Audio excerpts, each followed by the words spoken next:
Basically आहे इन लाइ त तव्हांजे डिसीशन मेकिंग में तव्हांखे सही मालूमात फ़राहम करे। सही आहे। हाणे इन खां पोइ अचे थो ऑब्जेक्टिव शट GIS जा।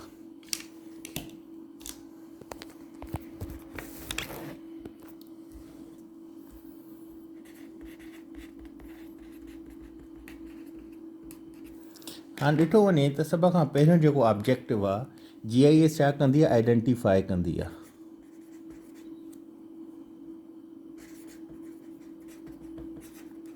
आइडेंटिफाई छा खे कंदी आहे, प्रिंसिपल एंड फंक्शनल इशूज़ खे। कहिड़ा प्रिंसिपल इशूज़ आहिनि ऐं कहिड़ा फंक्शनल इशूज़ आहिनि। ठीकु आहे। को बि तव्हां कमु शुरू करणु चाहियो था या का बि तव्हां रिसर्च कयो था, उन प्रिंसिपल या फंक्शनल इशूज़ कहिड़ा आहिनि, इहो ऑब्जेक्टिव आहे मेन GIS जो, तव्हांखे उन जे बारे में मालूमात फ़राहम कंदी आहे। ठीकु आहे।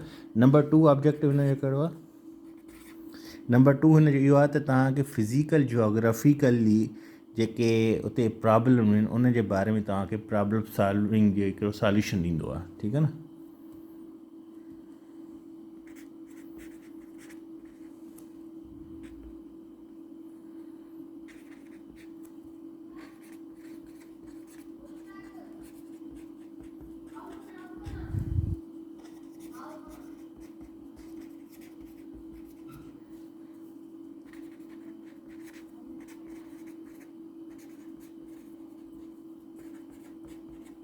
सही आहे। Physical geographical application and problem solving in जो सेकेंड ऑब्जेक्टिव आहे। त हीअ जेके न ॿ मेन ऑब्जेक्टिव हिन जा जंहिंजे लाइ GIS यूज़ कई वेंदी आहे। नंबर 1 ते आइडेंटिफाई कंदो आहे प्रिंसिपल एंड फंक्शनल इशूज़ कहिड़ा आहिनि। ठीकु आहे। नंबर 2 उन लाइ तव्हांखे एप्लीकेशन ॾींदो आहे त तव्हां किथे उनखे यूज़ करे सघो था, उन प्रॉब्लम खे तव्हां कीअं था हल करे सघो। ठीकु आहे। हाणे उन खां पोइ अचे थो कंपोनेंट ऑफ GIS। त कंपोनेंट कहिड़ा आहिनि GIS जा।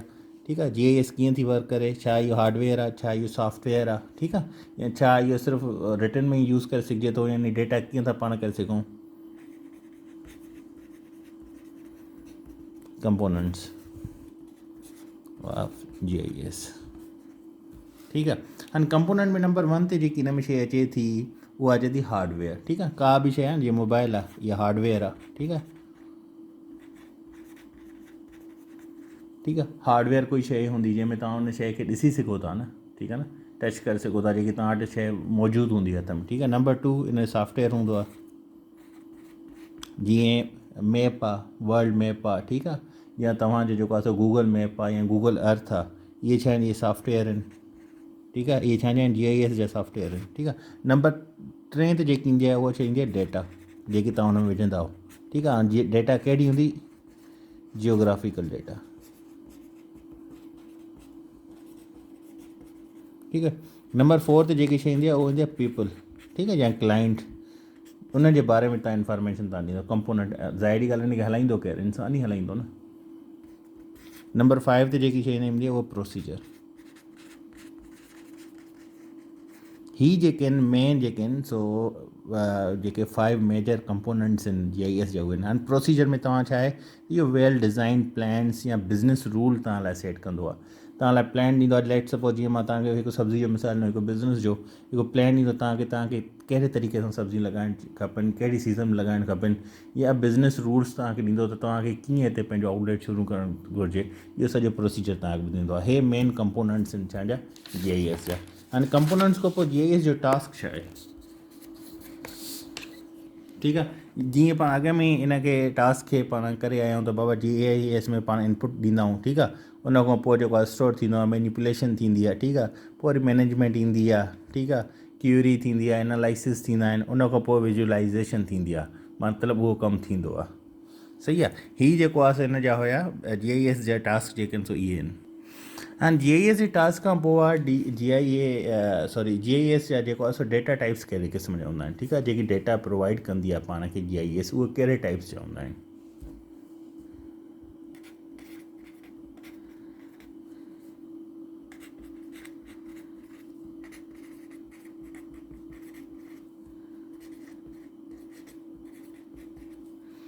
हाणे बेसिकली हिन में जेको आहे सो 2 क़िस्म जा हूंदा आहिनि। हिकिड़ो हूंदो आहे वेक्टर, इहो MCQs लाइ तमामु अहम अथव, हिनखे यादि करे छॾियो। वेक्टर डेटा हूंदी आहे इहा। नंबर 2 ते हिन में ईंदी आहे रेस्टर डेटा। हाणे वेक्टर डेटा छा आहे? इहा डेटा पाण खे पॉइंट जी शक्ल में, ठीकु आहे,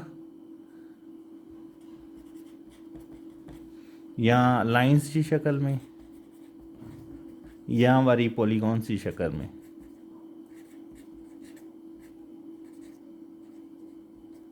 ठीकु आहे। पॉलीगॉन्स जी शक्ल में पाण खे जेकी डेटा प्रोवाइड कंदो आहे GIS, उहा कहिड़ी हूंदी आहे? वेक्टर डेटा, ठीकु आहे। उन खां पोइ हूंदी आहे रेस्ट डेटा। हाणे रेस्ट डेटा कीअं हूंदी आहे? तव्हां ॾिसो ग्रिड जी शक्ल हूंदी आहे या सेल जी शक्ल में हूंदी आहे, ठीकु आहे, हीअं।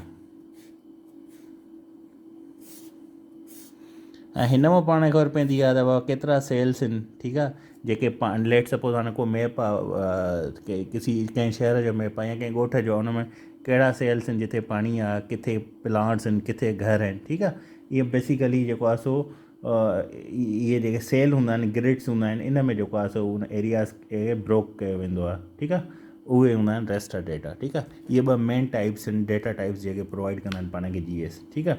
हाणे उन खां पोइ अचे थो GIS जा टाइप्स कहिड़ा आहिनि,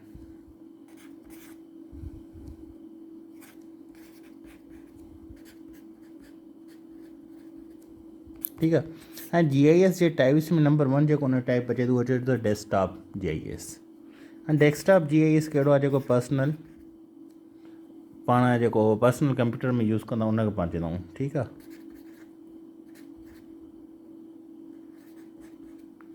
डेस्कटॉप GIS। हाणे डेस्कटॉप पर्सनल कंप्यूटर जीअं मोबाइल आहे, ठीकु आहे, इन में जेको आहे सो तव्हां छा थींदो आहे, तव्हांखे हिकिड़ो सॉफ्टवेयर हूंदो आहे जेको तव्हांखे अलाउ कंदो आहे स्पेटियल डेटा ते। स्पेटियल डेटा छा हूंदी आहे? तव्हांखे लोकेशन जी ख़बर पवंदी आहे, तव्हांखे साइज़ जी ख़बर पवंदी आहे, या ईअं खणी चओ त तव्हांखे फिज़िकल इंफॉर्मेशन, हर क़िस्म जी फिज़िकल इंफॉर्मेशन तव्हांखे प्रोवाइड कंदो आहे उहो, ठीकु आहे। विजुअलाइज़ेशन तव्हांखे ॾींदो आहे, जीअं गूगल मैप आहे तव्हां कंदा आहियो, ठीकु आहे, उहो तव्हांखे विजुअलाइज़ेशन ॾींदो आहे। इहो छा हूंदो आहे? इहो डेस्कटॉप GIS आहे।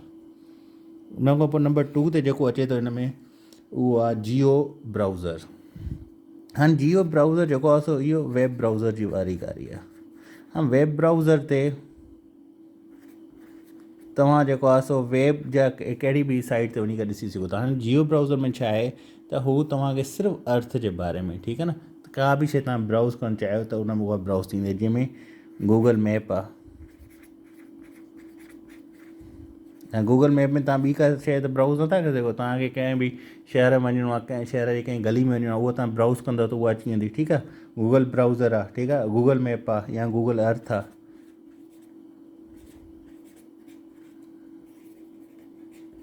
ठीकु आहे। गूगल अर्थ बि हिकिड़ी एप्लीकेशन आहे जेकी तव्हांखे सॉफ्टवेयर आहे, मतिलबु जेको तव्हांखे प्रोवाइड कंदो आहे मुख़्तलिफ़ लोकेशन जेकी तव्हां ॾिसणु चाहियो था, ठीकु आहे। उन खां पोइ आहे नंबर 3 ते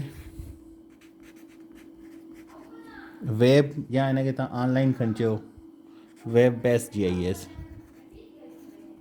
ठीकु आहे। हाणे वेब बेस्ड GIS छा आहे? इहो ऑनलाइन एप्लीकेशन्स हूंदियूं आहिनि, ठीकु आहे। इन में छा हूंदो आहे? विजुअलाइज़ेशन टूल्स हूंदा आहिनि जेके तव्हांखे ग्राफ जी शक्ल में, चार्ट जी शक्ल में, टेबल जी शक्ल में, या पैटर्न जी शक्ल में, ठीकु आहे, मुख़्तलिफ़ सेल एंड परचेस केतिरी थिए थी, ठीकु आहे, उहो तव्हांखे बाक़ाइदा ग्राफ ईंदो, ठीकु आहे, केतिरी थी, केतिरनि ॾींहंनि में केतिरी थी, ठीकु आहे, ईअं ग्राफ ठहियलु हूंदा आहिनि, ठीकु आहे। उहो सॼो तव्हांखे पैटर्न जी शक्ल में मिलंदो आहे, त उहो छा हूंदो आहे? वेब बेस्ड GIS, ठीकु आहे। हाणे GIS जी एप्लीकेशन्स आहिनि, इहे मोटी मोटी शयूं पाण डिस्कस करे था वठूं। अर्बन प्लैनिंग में, ठीकु आहे, अर्बन प्लैनिंग में तव्हांखे केतिरा ज़ोन्स ठाहिणा आहिनि, केतिरा सब ज़ोन्स ठाहिणा आहिनि, केतिरियूं डिवीजन ठाहिणी आहिनि, इहो तव्हांखे हिते तव्हां हुनजी एप्लीकेशन करे सघो था। लैंड एक्विज़ेशन में किथे तव्हां लैंड परचेस कयो, हुनजी कंहिंजी केतिरी मालियत अॻिते हली करे फ्यूचर में वधंदी, या उहो हुन जो रेट किरी पवंदो, सही आहे। इकोनॉमिक डेवलपमेंट जे लाइ हिनखे तव्हां यूज़ करे सघो था। लॉ एनफोर्समेंट एजेंसी हिनखे यूज़ कंदी क्राइम खे एनालाइज़ करण लाइ, ठीकु आहे न, केतिरो क्राइम केतिरनि ॾींहंनि में थियो, केतिरनि महीननि में केतिरो क्राइम थियो, उनखे कीअं थो रोकिजे सघे, या असां कहिड़ियूं पॉलिसीज़ इख़्तियार कयूं जंहिंजे तहत उहो क्राइम घटि थियो उन ॾींहंनि में, ठीकु आहे, वरी वधी वियो, ठीकु आहे।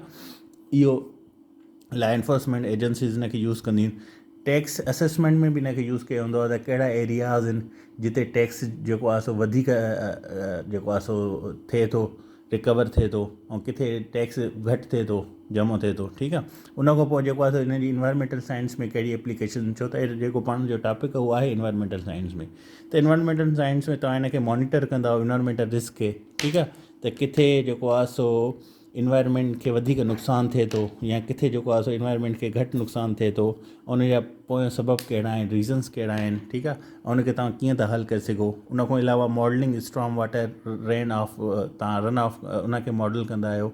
या इस्लामाबाद ॾिसो न हिली एरियाज़ में, त उते जॾहिं बारिश थींदी आहे त उहे जेको आहे सम्झी गलियूं जेके आहिनि उहे पाणी में भरिजी वेंदियूं आहिनि, ठीकु आहे। उनजी मॉडलिंग कीअं करणी आहे त उहो पाणी उते न बीहे, उते वञी हलियो, ठीकु आहे। मैनेजमेंट ऑफ फॉरेस्ट, ठीकु आहे, फॉरेस्ट जी मैनेजमेंट कीअं तव्हां कंदव। फ्लड जेके प्लान्स आहिनि उनजी मैनेजमेंट कीअं था करे सघो। इन्वायरमेंटल इम्पैक्ट जेके उनजी एनालिसिस तव्हां कंदा आहियो, ठीकु आहे, पैटर्न जी शक्ल में, मैप जी शक्ल में, त जीअं उनखे तव्हां सम्झी सघो त इहे इम्पैक्ट छो था पवनि, इन जे पोयां वजूहात कहिड़ी आहिनि, रीज़न्स कहिड़ा आहिनि, ठीकु आहे। ग्राउंड वाटर मॉडलिंग बि थिए पई, जीअं तव्हां ॾिसो हाणे लाहौर में अची आयो पोइ दफ़े हिकिड़ो आर्टिकल, त लाहौर जो ग्राउंड वाटर ख़तमु थिए पियो, कोटिया जो ग्राउंड वाटर ख़तमु थिए पियो। हाणे उन ग्राउंड वाटर जी स्टडी कंदा, ठीकु आहे। उन खां पोइ ॿुधाईंदा त केतिरो यूज़ करणु घुरिजे, केतिरो न यूज़ करणु घुरिजे। उन खां पोइ कंटामिनेशन जेकी थिए थी वाटर्स जे अंदरि, ठीकु आहे, ज़रात अचंदा जंहिंजे करे तव्हां पाणी पीओ था, तव्हांखे मुख़्तलिफ़ बीमारियूं थींदियूं, उन जी ट्रैकिंग थिए थी, किथे केतिरी आहे किथे न आहे। त इहो सॼो जेको अॼु जे दौर में जेकी बि फील्ड्स आहिनि, each and every field almost, उन सभ में GIS यूज़ थिए थो। GIS बेसिकली तव्हांखे इंफॉर्मेशन सिस्टम हिकिड़ो प्रोवाइड करे थो उन शइ जे बारे में जंहिंजे मथां तव्हां रिसर्च कयो था, या का बि तव्हां बिज़नेस खोलणु चाहियो था, को इदारो खोलणु चाहियो था, ठीकु आहे, कहिड़ी बि क़िस्म जी, या पॉलिटिकल तव्हां का शइ ॾिसणु चाहियो था पार्टीज़ जी, उन जे बारे में तव्हांखे पूरी मालूमात जेकी ॾिए थो, उन शइ खे पाण GIS कयूं था। उन जा जेके कंपोनेंट्स आहिनि, ठीकु आहे, इनपुट कयूं था पाण, इनपुट खां पोइ स्टोर कयूं था, रिट्रीव कयूं था, मैनिपुलेट कयूं था, एनालाइज़ कयूं था, उन खां पोइ पाण डिसीशन मेकिंग वठूं था। डिसीशन मेकिंग जे अंदरि छा आहे त पाण ॾिसूं त जेकॾहिं बिज़नेस कयूं था, लैंड कीअं पाण लाइ, यानी का इन्वायरमेंट जी शइ आहे त उतां जी इन्वायरमेंट कीअं, ईअं मुख़्तलिफ़ शयूं जेके उनखे मिलंदियूं, ठीकु आहे। इन ॿ शयूं जेके डेटा टाइप में जेके MCQ जे हवाले सां इंपॉर्टेंट आहिनि, उहे आहिनि वेक्टर डेटा ऐं रस्टर डेटा, ठीकु आहे। उन खां पोइ GIS जे टाइप कहिड़ा आहिनि, डेस्कटॉप GIS आहे, वेब ब्राउज़र GIS आहे, एंड वेब बेस्ड GIS आहे। आई होप त GIS तव्हांजो कंप्लीटली क्लियर थी वेंदो। इंशाल्लाह नेक्स्ट टॉपिक में नेक्स्ट डे कंहिं ॿिए टॉपिक सां मिलंदो।